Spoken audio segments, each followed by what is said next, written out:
Nouveau bilan lecture et c'est parti. On commence chez Kurokawa avec les 2 premiers volumes du titre Harcèlement scolaire, la méthode du détective Imamura, et j'ai eu un gros coup de cœur pour cette lecture. Vous pouvez la comparer au titre moi aussi édité chez Akata, des titres qui pour moi sont d'utilité publique et j'aimerais que ce titre soit dans tous les CDI de collège et lycée que nous connaissons. C'est un titre qui parle de harcèlement scolaire avec un détective qui va vraiment aider les personnes touchées par ce harcèlement scolaire avec de vraies méthodes et de vraies solutions. C'est pas gentillet, ça aborde les choses avec réalisme et c'est vraiment ça que j'ai apprécié. Il y a de vraies solutions, de vraies manières de faire et une grosse humanité qui transpire de ce titre. J'ai absolument adoré ma lecture.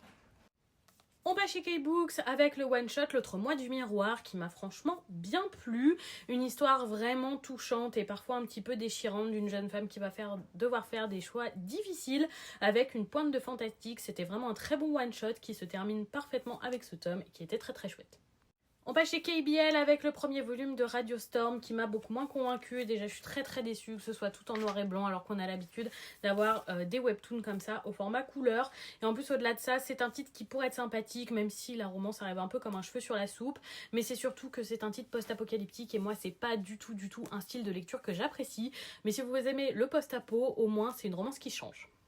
On passe chez Delcourt avec Pour Little Mina et là, j'avoue que c'est une déception. J'attendais hyper impatiemment cette lecture et je suis hyper déçue de voir que l'histoire Pour Little Mina fait un petit peu moins de la moitié du volume et la seconde histoire était vraiment moins intéressante. J'aurais préféré plus pousser l'histoire de base de ce volume et ne pas avoir un second one shot et en faire un recueil. On passe chez Kana avec le 7e volume de Sakura Saku, un tome vraiment en dessous des autres où il se passe moins de choses avec un quiproquo qui ne me paraissait pas nécessaire. C'est dommage parce que jusqu'ici la série était un coup de cœur mais ce tome était vraiment en dessous des autres. J'aime toujours autant ce titre mais j'espère un 8e tome bien meilleur. On passe chez Delcourt avec les tomes 1 à 4 du titre Un baiser à la vanille. Et franchement, j'ai rien de particulier à dire sur ce titre. C'est niais, c'est classique. On est sur quelque chose de vu et revu avec un personnage masculin pas très gentil qui va être gentil avec une seule jeune fille et une jeune fille très niaise et crédule qui se laisse porter par tout ça. Un peu déjà vu, pas vraiment passionnant. Je ne recommande pas particulièrement ce titre. On passe chez Glénat avec les tomes 4 à 9 de Princesse Sakura, ce qui me permet de bien continuer dans cette série d'Arina Tanemura. Et franchement, c'était une lecture incroyable.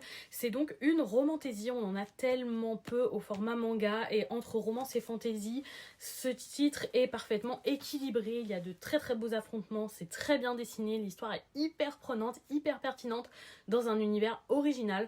Je voudrais plus de shoujo comme ça. Et donc voilà pour ce bilan lecture, dites-moi si certains titres vous tentent ou si vous les avez déjà lus. Bonne soirée tout le monde!